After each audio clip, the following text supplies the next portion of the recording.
Today we are looking at another really interesting fountain pen from the Irish pen brand 50/40. It is this pen. This is the Titan Slimline. This is the newest addition to their lineup and it is, as I said, very interesting. So let's check this out. But before we get started, please like, subscribe and hit that notifications button, and please consider becoming a member of this channel, where for a small monthly fee, you'll get things like priority messaging and early access to my videos, and once the community's grown a little bit, we'll start doing some Q&As. But first, let's look at the Slimline fountain pen from 50/40.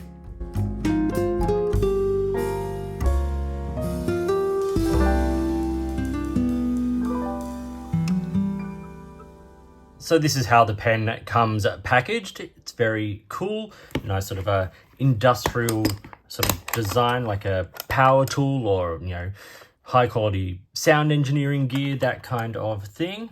It's under a little cloth here, and here it is. So this is the Emerald Shadow finish, which is the green. There's also the Bramble, which is a purple, and then what's called the Frozen Bronze, which is like a bronzy sort of grey olivey sort of colour, which is really nice as well. But today we are talking about this version. So let's talk about the parts and features here. First massive feature you see is this slanted top finial, and that is at a 21-degree angle, and then it's got this like machined clip, which you know, I really like that sort of slightly bowed, but it's not quite as pronounced as some bowed clips. The cap is a 6065, I think it is, something aluminium. And then that's the same as the finial, and it's beautifully sort of anodized and looks amazing there.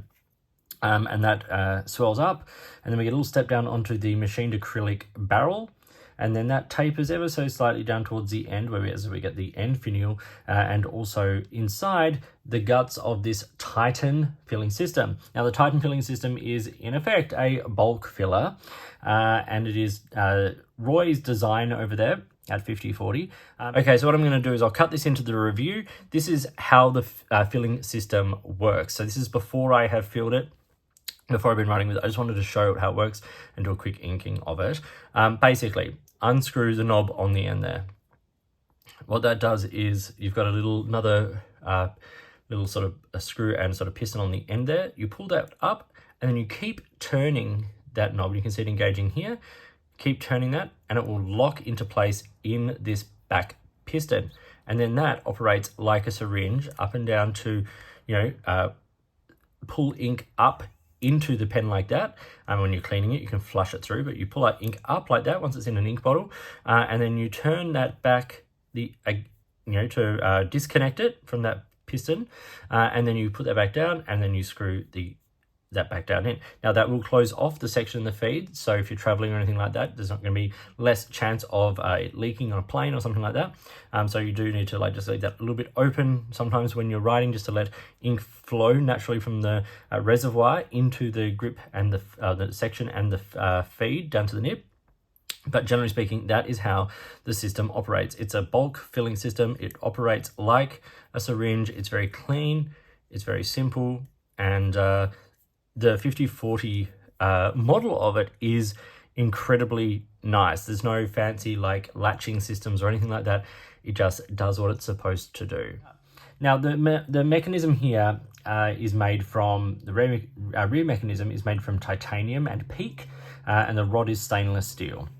It is a twist cap pen, and it comes off in a little over 1 turn, and then reveals a 304 stainless steel grip section there, and it's a nice transition onto that. It's very smooth. The tolerances on this pen are absolutely remarkable. You get some sort of smooth threads and then a micro grooved grip section there, which tapers slightly, and then we get a number 6 steel nib, and these are proprietary nibs for 50/40, and mine is a medium. It comes in extra fine, medium and broad, and there is a plastic feed, and it's very nice. It's got a nice size in the hand. That 304 stainless steel section does weigh the pen down into the fingers, which personally is my preference. I like that a lot. While the titanium and the metal in this sort of filling system still provide, you know, a decent amount of weight at the back to keep the pen nicely balanced in your hand.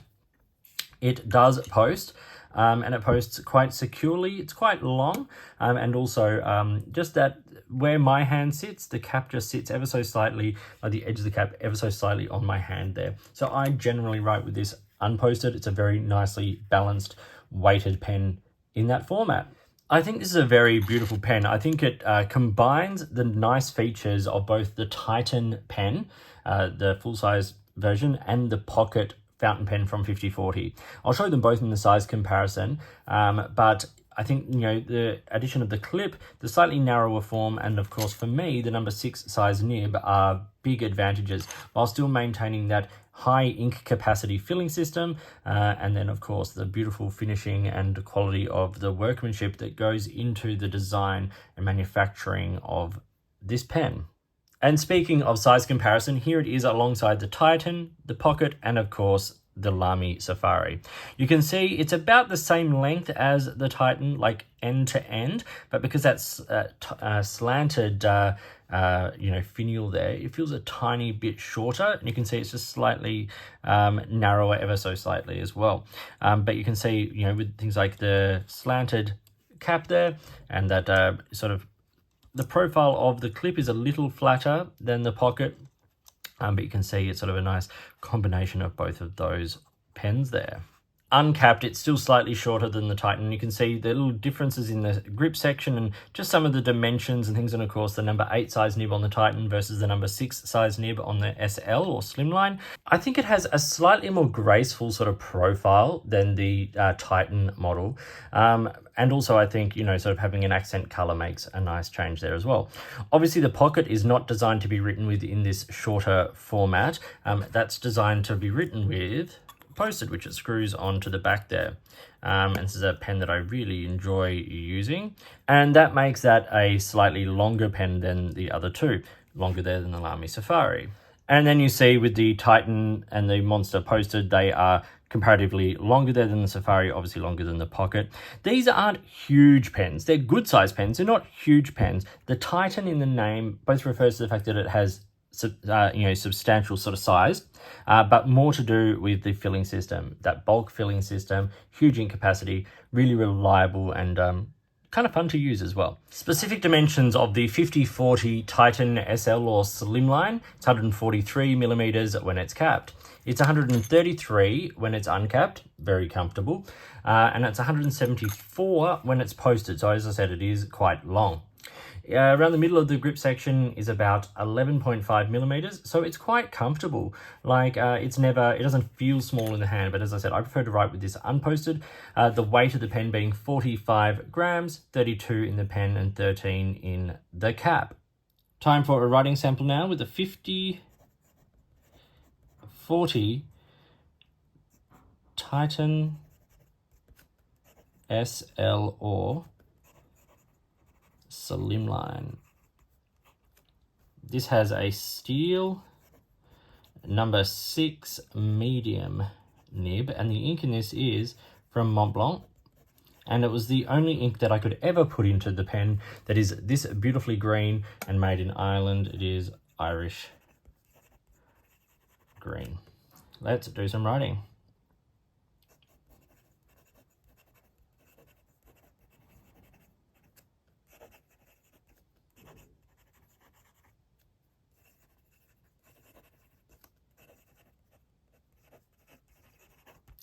Now, this nib writes effortlessly smooth. It's beautiful, and it's relatively wet. Now, with these filling systems, this rod also acts as a shut-off valve. So there's ink in the grip section that is fed down to the nib, and then ink stored in the back here. And if you unlock that just a little bit, it allows more ink to flow down into the section. That will allow for, you know, perhaps a slightly wetter writing experience. You can see there. But also what that does is it means that if you're traveling with the pen and you don't want there to be leaks and things like that, you close that off and the air pressure can't change. But in reality, you basically just let a little bit more ink down into the feed to allow for that sort of slightly nicer wet flow. Reverse writing, very, very fine. It's smooth enough, but barely on the page. Not a flex nib. You can squeeze a tiny bit of variation out, but you're really just laying down a heck of a lot more ink. Quick writing.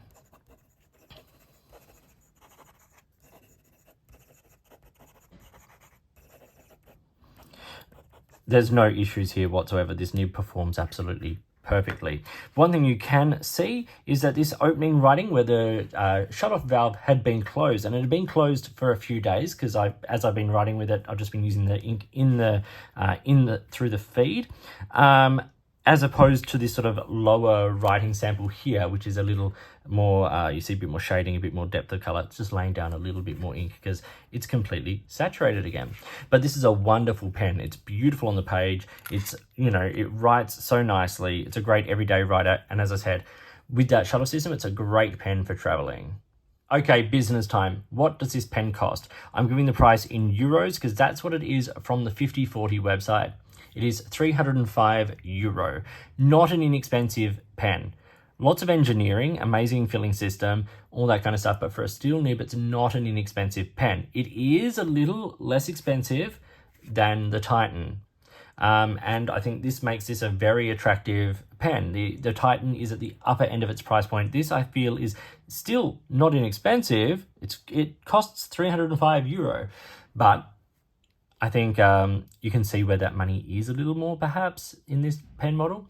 So what are my pros and cons? Well, firstly, the cons, that price for a steel nib pen is a lot, but you are getting a bulk filling system, beautifully engineered pen from a small retailer, or a small maker, I should say, doing great things. The other only issue I have is the color of the section not tying in with some of the other trim. I understand it ties in with the mechanism there, and that sort of bookends things, and it's the same as the nib and all that.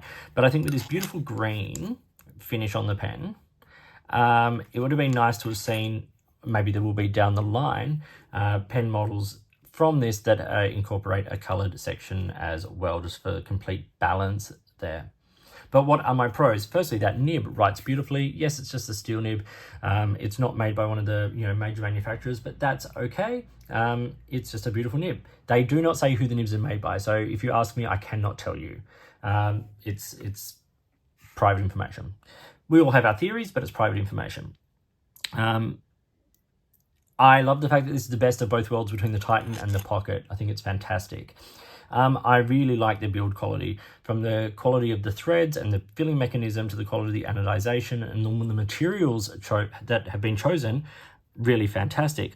I really, really like the ergonomic balance of the pen. That heavy section allows for a very comfortable writing experience. The size is good. That grooved grip section stops it being slippery. Very good. This is a well thought out, well designed, well engineered pen, and those details matter, right down to the cap liner, so that the threads are not going metal on metal. Yet I think I would put money on it being a Delrin cap liner, and it just means that it's got good lasting, wear and tear and stuff on it.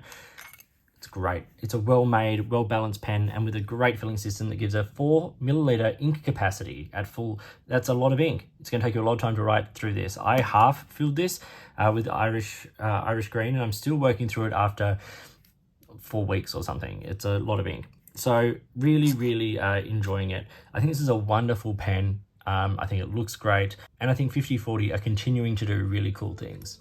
So clearly I really like this pen. For me, it bridges that gap, or sits between the Pocket pen and the Titan. It's a really great pen. So thank you for watching, and once again, a massive thank you to Roy there at 50/40 for providing this pen for me to show you. As I said, please like and subscribe, and consider becoming a member of this channel.